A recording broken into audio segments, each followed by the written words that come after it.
Welcome back to another Jose Productions video. Today we're going to be taking a look at World War I. We're going to try to help you score a 5 on that APUSH exam in May. And if you're reading any APUSH textbook and you're studying World War I, this video is going to help you out.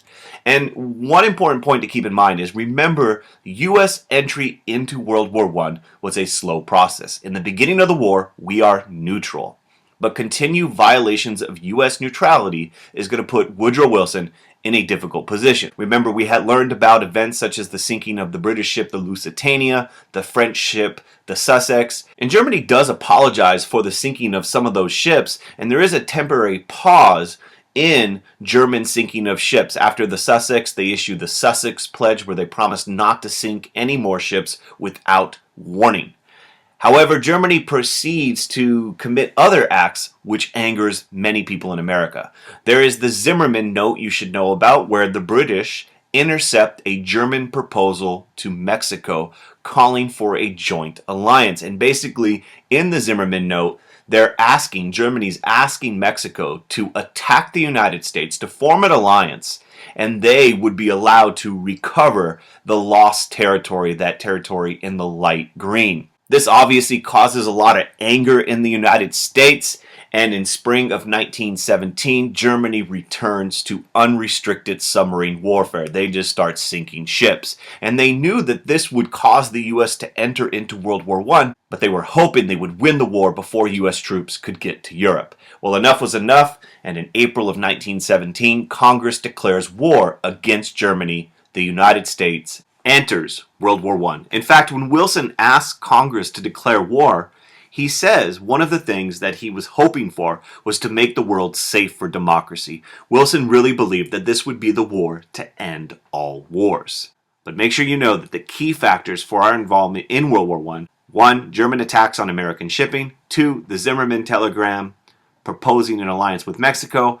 But don't forget that Wilson has a desire to be involved in the post-war settlement. Now, when the war starts, the United States is completely unprepared for war. We have a lack of fighting men, factories are not prepared for war production, and the country has to mobilize for war. In fact, one of the first things they do is they pass the Selective Service Act, which basically starts conscription or a draft. It organizes a draft for soldiers to fight in the war. All men between a certain age have to register, and the big fighting force under General Pershing will be known as the American Expeditionary Force, and they will do a lot of the heavy fighting over in Europe near the end of the war.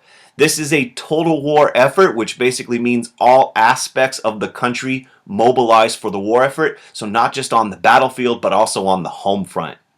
In fact, one of the big things that they needed to do was pay for the war, and the war will be financed by war bonds, sometimes referred to as Liberty loans, and income taxes, which were allowed to be taken by the government as a result of the 16th Amendment. An important point you definitely need to keep in mind is that all these different agencies where the federal government and business working together will be created during World War I. This is a huge mobilization. So, for example, you have the National War Labor Board, which was intended to help mediate labor disputes and prevent strikes. So the federal government working with organized labor and business to try to keep the war production going. Unions had different opinions about World War I. The American Federation of Labor supported the war effort, whereas the IWW oftentimes opposed the war and called for strikes during war production.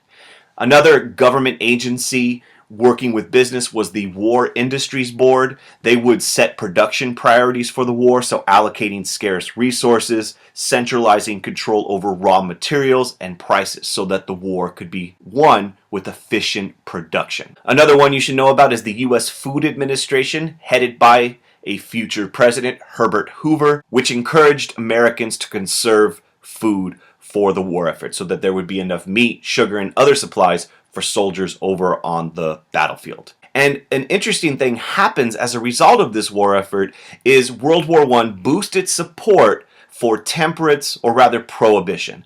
In fact, support for the 18th Amendment increases, and the 18th Amendment prohibited the sale, consumption, manufacture, or transport of alcohol. And there's a couple of different reasons why the war will do this. One, you want to conserve resources, which we need, food resources for the war effort, but also there's a lot of anti-German sentiment in the United States. And if you don't know much about beer, beer is very much a German tradition. Another aspect of the war that's important to know about is the effort to silence dissent or to stop people from opposing the war. And there were organizations run by the federal government, such as the Committee of Public Information. This one was headed by George Creel, very important guy, who promoted the U.S. war effort with propaganda. And their job was to create films and posters and speeches to get people to buy Liberty loans, war bonds, and to get people to support World War I. For those people that tried to oppose it, different laws were put in place. Espionage Act is one in 1917. It prohibited interference with the draft or the war effort. You could actually be put in jail.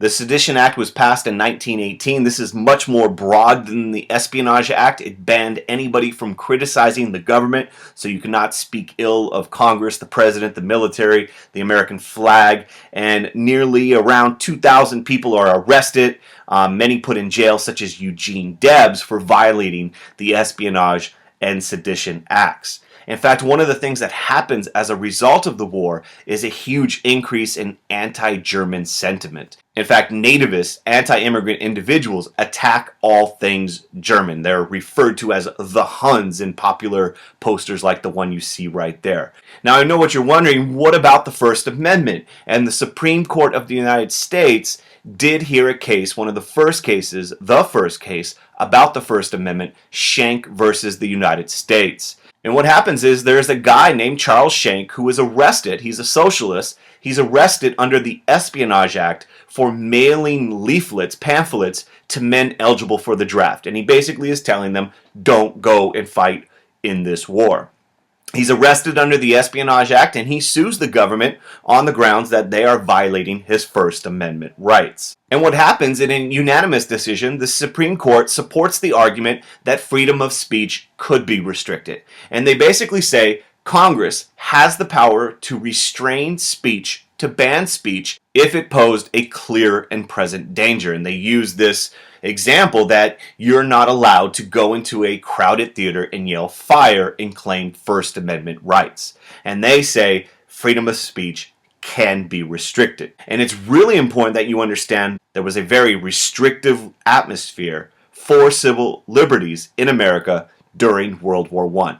And this is not the first time we've seen this delicate balance between security, being safe, and liberty, our freedoms in a time of crisis. So World War I, we see things like the Espionage Act, the Sedition Act, and recall during the French Revolution, Federalists passed the Alien and Sedition Acts, basically taking away rights from people at a time of alleged crisis. And once again, during the Civil War, you see Lincoln using his suspension of the writ of habeas corpus to try to keep the border states in the Union. And we're going to see this again and again. World War I is not the first time. World War I is going to have a huge impact on the home front. A lot of different groups are going to be impacted by the war. And in fact, African Americans were already, before the war even started, kind of roughly in 1910, large migration of African Americans to northern cities like Chicago. And this is called the Great Migration, and you could see that in this painting right here. There's a lot of reasons why African Americans are moving north. One, crappy racial relations, Jim Crow laws in the South, and so you want to get out. But what changes during World War I is the opening of new economic opportunities, jobs in northern factories as white men were drafted and sent off to war. During this time, you also see an increase in Mexican immigration into the U.S. to work in agriculture, primarily in the Southwest, to take over jobs that were needed during the war effort. Nearly 400,000 African Americans served in the U.S. Armed Forces. They do unfortunately serve in segregated units, but civil rights leaders like W.E.B. Du Bois felt that if African Americans fought for the United States during the war, that this would lead to greater equality when they return. This unfortunately was not a reality, as Race riots break out in 1919. There's a lot of racial tension as a result of these demographic changes, such as the Great Migration, and you have race riots break out in cities such as Chicago. Women will play a key role in the war as well and will experience their own set of social changes. Women are going to take over jobs in factories as men leave. Jobs that were normally not open to women suddenly become available because the country needs them. In fact, because of the sacrifices of women on the home front during World War I, you will see finally the 2/3 needed majority in Congress finally supporting the 19th Amendment, which grants women's suffrage the right to vote. And great image right there of women protesting in front of the White House, demanding for the basic rights such as voting. As the war is winding down, Wilson has a vision for the post-war world, which is known as the 14 Points. This is his proposal, and in it, he really wants to prevent another world war from happening. He wants to address the causes of the First World War and try to make sure that those things never take place. There are 14 points in this document, but we're only going to break down some of the important ones. So how's Wilson thinking he's going to accomplish this? Well, he's going to address some of those causes of the First World War. He wants to guarantee freedom of the seas, eliminate economic trade barriers, military reductions, no huge arms races taking place. He wants to get rid of colonies, in fact, allow self-determination for nations to have self-government, no more colonization. He wants no more secret treaties, and the big thing he really wants is he calls for the formation of a League of Nations to help prevent another war. The problem for Wilson is he does not get to dictate the terms of the post-war settlement. He has to work with the Big Four. It includes Wilson over there on the right. You have England, Italy, and France. And these allies are not really idealistic as Wilson was. Here he is in the political cartoon kind of asking for everlasting peace, but for nations such as France and England, they want to punish Germany, gain territory, and use the war as an opportunity to benefit their country. So while Wilson wants peace without victory, the other allies are not really interested in his idealistic ideas.